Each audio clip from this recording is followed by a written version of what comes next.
രാഷ്ട്രീയ നിരീക്ഷകൻ ഡോക്ടർ മോഹൻ വർഗീസ് കൂടി നമുക്കൊപ്പം ചേർന്നു.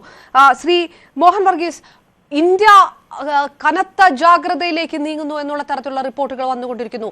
അതിർത്തിയിൽ കരസേന ജാഗ്രതാ നിർദ്ദേശം നൽകിയിരിക്കുന്നു. വ്യോമസേന റഫാൽ സുഖായ് വിമാനങ്ങളെ പാക് അതിർത്തിയിൽ വിന്യസിക്കുന്നു. അറബിക്കടലിൽ നിരീക്ഷണം ശക്തമാക്കുന്നു. അങ്ങനെ എല്ലായിടത്തും ഒരു ജാഗ്രത മാത്രമാണോ ഇതൊരു യുദ്ധസന്നാഹമായിട്ടുള്ള ഒരു സാഹചര്യത്തിലേക്ക് കടക്കുന്നു എന്നുള്ളതിന്റെ മുന്നറിയിപ്പാണോ?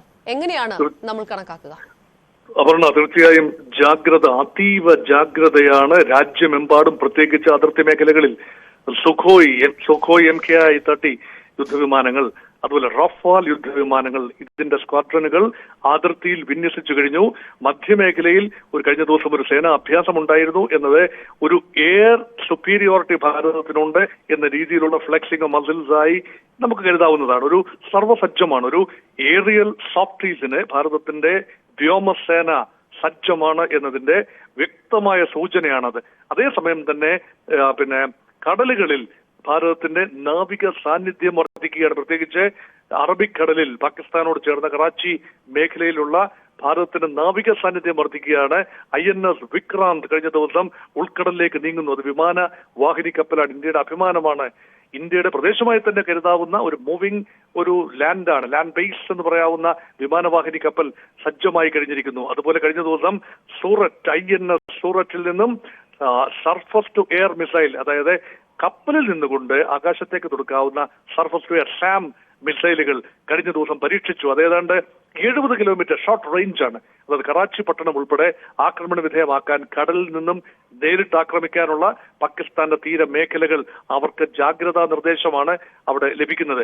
അങ്ങനെ സർവ്വസജ്ജമായ സൈനിക സന്നാഹം, അതുപോലെ പടയൊരുക്കങ്ങൾ അതിർത്തി ഉൾപ്പെടെയുള്ള ലൈൻ ഓഫ് കൺട്രോളിലേക്ക് ഇന്ത്യയുടെ ആർമി ഡിവിഷനുകൾ നീങ്ങുന്ന ഒരു കാഴ്ചയും കാണുന്നു. അതുകൊണ്ട് ഏത് നിമിഷവും ഒരു ആക്രമണം ഉണ്ടാകാം എന്ന ഒരു സന്ദേശം തന്നെയാണ് ഇന്ത്യ ഇപ്പോൾ നൽകുന്നത്. ഒരു ആദ്യ റൗണ്ടിൽ നയതന്ത്രജ്ഞരെ, വിവിധ രാജ്യങ്ങളുടെ നയതന്ത്ര പ്രതിനിധികളെ സൗത്ത് ബ്ലോക്കിൽ, അതായത് വിദേശകാര്യ മന്ത്രാലയം സ്ഥിതി ചെയ്യുന്ന സൗത്ത് ബ്ലോക്കിൽ വിളിച്ചു വരുത്തി ഇന്ത്യയുടെ ഒരു പ്രിപ്പയർഡ്നെസ്, അല്ലെങ്കിൽ പാകിസ്ഥാനാണ് ഇതിന്റെ പ്രഭവ കേന്ദ്രം എന്നത് അവരെ ധരിപ്പിച്ചു. ലോക നേതാക്കളുടെ പിന്തുണ നേടി.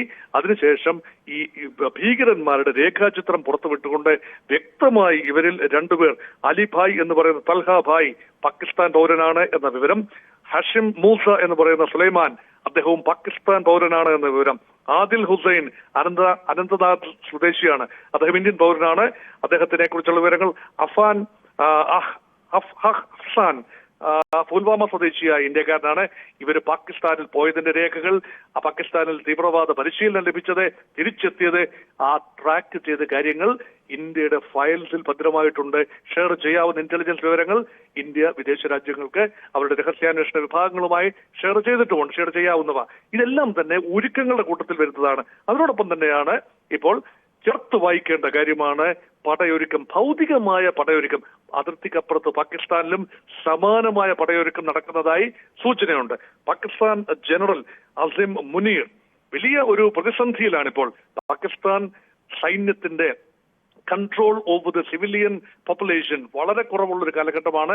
പ്രതിപക്ഷം വളരെ അസംതൃപ്തരാണ്. ഇമ്രാൻഖാൻ ജയിലിലാണ്. ഇന്ത്യയുമായി തട്ടിച്ചു നോക്കുമ്പോൾ ഇന്ത്യയിൽ ഇവിടെ പ്രതിപക്ഷത്തിന്റെ പൂർണ്ണ പിന്തുണയോടുകൂടി തന്നെയാണ് യുദ്ധ ഒരുക്കങ്ങൾ നടക്കുന്നത്. പാകിസ്ഥാനിൽ അങ്ങനെയല്ല. സിന്ധിൽ, ബലൂചിസ്ഥാനിൽ, നോർത്ത് വെസ്റ്റ് ഫ്രോണ്ടിയർ പ്രോവിൻസ്, അതായത് ഖൈബർ പഖ്തൂൺഖായിൽ എല്ലാം തന്നെ പാകിസ്ഥാന് സുരക്ഷിതത്വം നൽകാത്ത രീതിയിൽ അവിടെ വിമതർ പിടിമുറുക്കിയിരിക്കുകയാണ്. പക്ഷേ ശ്രീ മോഹൻ വർഗീസ്, ഇത് ഇപ്പോൾ ഈ ലോകം തന്നെ പലതരത്തിലുള്ള ചില യുദ്ധങ്ങൾക്ക് സാക്ഷ്യം വഹിക്കുന്ന ഒരു കാലഘട്ടം, ഇസ്രയേൽ അടക്കം ഇതിന് മുന്നിൽ നിൽക്കുന്ന ഒരു സാഹചര്യമൊക്കെ ഉണ്ട്. അതായത് ഇന്ത്യ കൂടി അങ്ങനെ ഒരു സാഹചര്യത്തിലേക്ക് പോകുന്നത് ഏഷ്യൻ ഭൂഖണ്ഡത്തിന്റെ സാമ്പത്തിക സ്ഥിരത, ഇന്ത്യ ഉപഭൂഖണ്ഡത്തിന്റെ സാമ്പത്തിക സ്ഥിരത, ഇതിനെയൊക്കെ പലതരത്തിൽ ബാധിക്കുകയില്ലേ? ജനങ്ങൾ മുഴുവൻ ആഗ്രഹിക്കുന്നത് ശക്തമായ തിരിച്ചടി കൊടുക്കണമെന്ന് തന്നെയാണ്. എന്നിരിക്കൽ പോലും യുദ്ധം അല്ലെങ്കിൽ യുദ്ധ സമാനമായിട്ടുള്ള ഒരു സാഹചര്യം അത് സാമ്പത്തികപരമായിട്ട് ഒരു വലിയ വെല്ലുവിളിയാവില്ലേ? ഈ അപർണ, വാർ മോങ്കറിംഗ് എന്ന് പറയുന്നത് ഒരു വൈകാരികമായ ഒരു മാനസിക അവസ്ഥയാണ്. യുദ്ധം യുദ്ധം യുദ്ധം, ഒരു അടി കിട്ടിയാൽ തിരിച്ചടി ഉടനെ ഉണ്ടാകണം എന്നത് ഒരു രാജ്യത്തിന്റെ മുറവിളിയാണ്. അത് ഹൃദയം കൊണ്ടാണ്, മനസ്സുകൊണ്ടാണ് ചിന്തിക്കുന്നത്. പക്ഷേ തലച്ചോറിന്റെ ഭാഷ എന്ന് പറയുന്നത് യുദ്ധം ആര് മുന്നിട്ട് നിന്നാലും ആരും ആത്യന്തികമായി ഒരു യുദ്ധവും ജയിക്കുന്നില്ല എന്നതാണ് ലോക ചരിത്രം നമ്മളെ പഠിപ്പിക്കുന്ന, യുദ്ധങ്ങളുടെ ഒരു ചരിത്രം പഠിപ്പിക്കുന്നത്. അതുകൊണ്ട് ഒരുപക്ഷെ മേൽക്കൈ നേടാൻ സാധിക്കും, അൺഅക്സെപ്റ്റബിൾ ഡാമേജ് ഇൻഫ്ലിക്ട് ചെയ്യാൻ സാധിക്കും. അതുപോലെ ഇപ്പൊ ഇസ്രായേൽ തന്നെ ഹമാസിനെതിരെ നടത്തിയ യുദ്ധം, ഇസ്രായേലിന് വലിയ മേൽക്കൈ ഉണ്ട് എന്ന് പറയുമ്പോഴും ഹമാസിനെ പൂർണ്ണമായി ഉന്മൂലനം ചെയ്യാൻ സാധിച്ചിട്ടില്ല എന്നോർക്കണം. ഹമാസിന് കാര്യമായ എയർക്രാഫ്റ്റുകളോ മറ്റ് സംവിധാനങ്ങളോ ഇല്ല എന്നോർക്കണം. അതുകൊണ്ട് ജിയോ പൊളിറ്റിക്കലി ഒരു ഫ്ലെക്സിംഗ് മസിൽസ് എന്നതിന് ഉപരിയായി യുദ്ധം കൊണ്ട് ഒരു ജനതയെ തകർക്കാമെന്നതല്ലാതെ, കണ്ണീര് വീഴ്ത്താമെന്നല്ലാതെ, ചോര വീഴ്ത്താമെന്നല്ലാതെ ഉദ്ദേശ ലക്ഷ്യങ്ങൾ പൂർണ്ണമായി കൈവരിക്കാനാവില്ല. പക്ഷേ യുദ്ധം ഒരു ഡിറ്ററന്റ് ആണ്.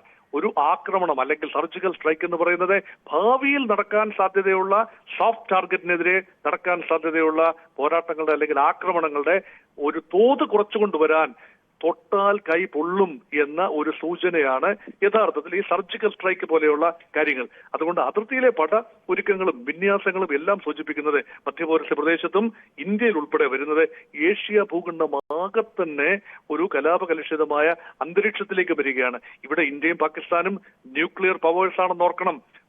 ഇന്ത്യ ഒരു റെസ്പോൺസിബിൾ ന്യൂക്ലിയർ പവറാണ്. നമുക്കൊരു ന്യൂക്ലിയർ ഡോക്ട്രിൻ ഉണ്ടെന്ന് ഓർക്കണം. No first use based on minimum credible nuclear deterrence.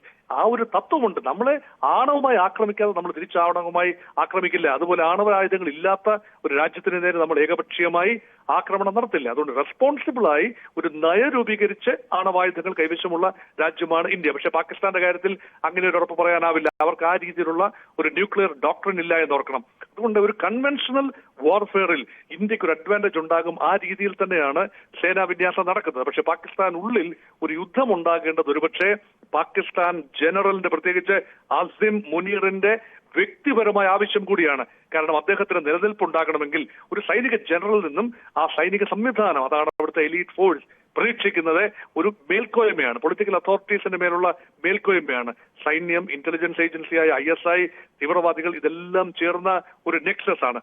അതിന്റെ തലപ്പത്ത് ഡീഫാക്ടോ അതോറിറ്റിയാണ് ജനറൽ അസിം മുനീർ. അദ്ദേഹം ഒരു ഇസ്ലാമിസ്റ്റ്, തീവ്ര റാഡിക്കൽ ഇസ്ലാമിസ്റ്റ് കൂടിയാണ്. അദ്ദേഹം ഹിസ്ബുൾ മുജാഹിദിന്റെയും ജയ്ഷെ മുഹമ്മദിന്റെയും എല്ലാം തന്നെ മീറ്റിങ്ങുകളിൽ പങ്കെടുത്ത ഒരു പാരമ്പര്യമുണ്ട്. അപ്പൊ ISI ബന്ധം എന്നത് ആർമി ജനറൽമാർക്ക് തീർച്ചയായിട്ടും ഉള്ളതാണ്. അതേപോലെ തന്നെ തീവ്രവാദികളുമായി ബന്ധമുള്ള ഒരാളാണ്. പാകിസ്ഥാന്റെ തലയാണ് കാശ്മീർ എന്നും അത് ജുഗുലാർ വെയിനാണ് കാശ്മീർ എന്നും പറയുമ്പോൾ ഞങ്ങൾ അതില്ലാതെ നമുക്ക് മുന്നോട്ട് പോകാനാവില്ല എന്നും അതായത് യുദ്ധം വേണമെന്നുള്ളത് പാകിസ്ഥാന്റെ ആവശ്യമാണ്. പാകിസ്ഥാന്റെ സൈനിക മേധാവി പറഞ്ഞ പോലെ ഇസ്ലാമിസ്റ്റ് തീവ്രവാദ ഗ്രൂപ്പുകളുമായി അടുത്ത ബന്ധമുള്ളയാളാണ്. പക്ഷേ ഇതുവരെ നടക്കാത്ത തരത്തിലുള്ള ഒരു ആക്രമണമായതുകൊണ്ട്, അതിൽ ഈ മതത്തിന്റെ പേരും കൂടെ ചേർത്ത് പറഞ്ഞതുകൊണ്ട് ഒരു യുദ്ധം ഉണ്ടാകുമ്പോൾ അതിന്റെ പ്രതിഫലനങ്ങൾ ഒരുപക്ഷെ ആഭ്യന്തരപരമായിട്ട് കൂടി കൂടുതൽ ആശങ്ക ഉണ്ടാക്കുന്നതായിരിക്കുമോ? ഈ അതിർത്തിയിലെ യുദ്ധത്തിൽ മാത്രം ഒതുക്കി നിർത്തുകയില്ല പാകിസ്ഥാന്റെ ആക്രമണം എന്നുള്ളൊരു ആശങ്ക ഇന്ത്യയെ സംബന്ധിച്ച് ഉണ്ടാകില്ലേ? ഭാരതത്തെക്കാൾ കൂടുതൽ ആശങ്കപ്പെടേണ്ടത് പാകിസ്ഥാനാണ്. അത് വ്യക്തമായി പാകിസ്ഥാന്റെ മാർക്കറ്റുകളിൽ കഴിഞ്ഞ ദിവസം ബ്ലഡ് ബാത്ത് ആയിരുന്നു. 2850 പോയിന്റാണ് പാകിസ്ഥാന്റെ മുഖ്യ പ്രധാനപ്പെട്ട ഓഹരി വിപണിയിൽ ഉണ്ടായ ഇടിവ്. അതേസമയം ഇന്ത്യൻ ഓഹരി വിപണിയിൽ കാര്യമായ ഇടിവുണ്ടായില്ല എന്ന് ഓർക്കണം. സെൻസിറ്റീവ് ഇൻഡെക്സ് എന്ന് പറയുന്നത് അതൊരു സൂചികയാണ്. യുദ്ധം വന്നാൽ ഇക്കോണമി തകരും എന്നൊരു സൂചനയുണ്ട് എങ്കിൽ ഓഹരി വിപണി തകർന്നടിയേണ്ടതാണ്. ട്രംപിന്റെ വ്യാപാര പ്രഖ്യാപനത്തിൽ ശ്രീ മോഹൻ വർഗീസ്, ഓഹരി വിപണി എന്നതിനപ്പുറത്തേക്ക് ആഭ്യന്തരപരമായിട്ടുള്ള സുരക്ഷാ വിഷയങ്ങൾ കൂടി ഉണ്ടാകില്ലേ? ഇപ്പോൾ പഹൽഗാമിൽ ആക്രമണം നടന്നപ്പോൾ അത്തരം ചില ജാഗ്രതാ നിർദ്ദേശങ്ങളൊക്കെ ഉണ്ടായിരുന്നതാണ്. അതായത് മറ്റു ചില മിലിറ്റന്റ് ഗ്രൂപ്പുകളുടെ ഒക്കെ ടാർഗറ്റ് ഉണ്ടാകാനുള്ള സാധ്യത, അതിൽ കൂടി ഇന്ത്യക്ക് ജാഗ്രത പാലിക്കേണ്ടി വരില്ലേ എന്നാണ്.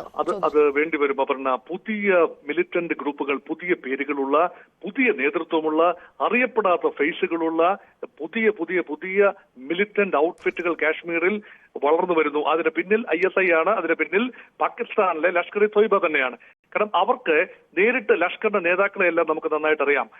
ഹഫീസ് സയ്യിദിനെയും അതുപോലെ ഹിസ്ബുൾ മുജാഹിദിന്റെ നേതാക്കളെയും ജയ്ഷെ മുഹമ്മദിന്റെ നേതാക്കളെ, മസൂദ് അസറിനെ ഒക്കെ നമുക്ക് നന്നായിട്ട് അറിയാം. വളരെ വിസിബിൾ ആണ്. അതുകൊണ്ട് അവർ നേരിട്ട് ഇടപെടാതെ രണ്ടാം നിര നേതൃത്വത്തെ വളർത്തിയെടുത്ത് കഴിയുന്നതും കാശ്മീരിന്റെ ഉള്ളിൽ തന്നെ യുവാക്കളെ, ഉറങ്ങിക്കിടന്ന ആളുകളെ, ഒരു ആലസ്യത്തിലായിരുന്നു അപർണ.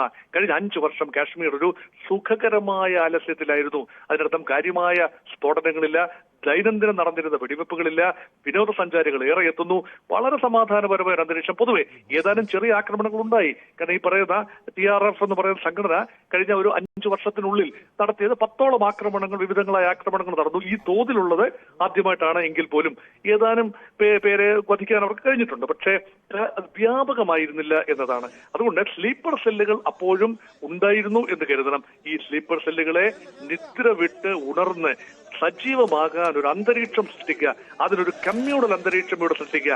അതാണ് മതം ചോദിച്ചുകൊണ്ട് വെടിവെച്ചു എന്ന് പറയുമ്പോൾ ഇവിടെ ഇന്ത്യക്കുള്ളിൽ ഒരു മതപരമായ സ്പർദ്ധ, ഹൈന്ദവ മുസ്ലിം ഒരു റൈവലറി ഡെവലപ്പ് ചെയ്യുക, അങ്ങനെ ഇന്ത്യയുടെ ആഭ്യന്തര സുരക്ഷ തകരുന്ന രീതിയിൽ കാര്യങ്ങൾ നീങ്ങുമെന്നാണ് പാകിസ്ഥാൻ പ്രതീക്ഷിച്ചിരുന്നത്. അത് സംഭവിച്ചില്ല എന്നതുകൊണ്ട് പാകിസ്ഥാൻ ഉദ്ദേശ ലക്ഷ്യങ്ങൾ നടക്കാൻ സാധ്യത കുറവാണ്. വളരെ നന്ദി ഡോക്ടർ മോഹൻ വർഗീസ്.